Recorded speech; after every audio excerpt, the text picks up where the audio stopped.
উচ্চ মাধ্যমিক পরীক্ষায় 1 থেকে 10-এর মধ্যে মালদা জেলার 3 জন পরীক্ষার্থী।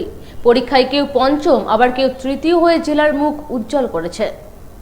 উচ্চ মাধ্যমিক পরীক্ষায় 1 থেকে 10-এর মধ্যে মালদা জেলায় 3। অভিষেক গুপ্ত প্রাপ্ত নম্বর 494 পেয়ে তৃতীয়।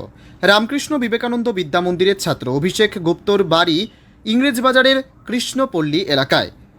যুগ্ম পঞ্চম অর্ণব কর্মকার প্রাপ্ত নম্বর 492। রামকৃষ্ণ বিবেকানন্দ বিদ্যা মন্দিরের ছাত্র। অন্যদিকে হবিবপুর ব্লকের বুলবুলচণ্ডী গিরিজা সুন্দরী বালিকা বিদ্যালয়ের ছাত্রী সুপ্তর্থিতা সরকার 492 নম্বর পেয়ে পঞ্চম স্থান অধিকার করেছে। আমি নিয়ম মেনে পড়াশোনা করতাম না, যতক্ষণ ভালো লাগতো নিজের ইন্টারেস্টে পড়াশোনা করতাম।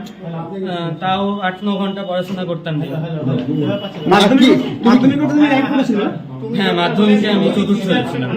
কোন স্কুল থেকে? কত নম্বর পেয়েছিল? আমি 494 নম্বর পেয়েছি। তোমার কতগুলো টিচার? আমি আমার স্কুলের সমস্ত শিক্ষক শিক্ষিকা, আমার টিউশন টিচার সবার কাছে আমি কৃতজ্ঞ।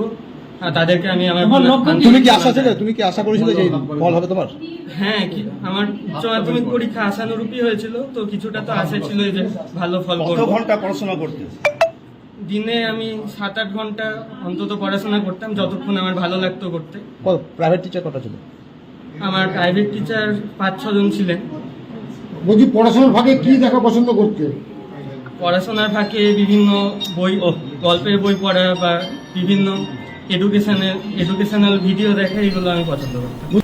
Bureau report, PB news.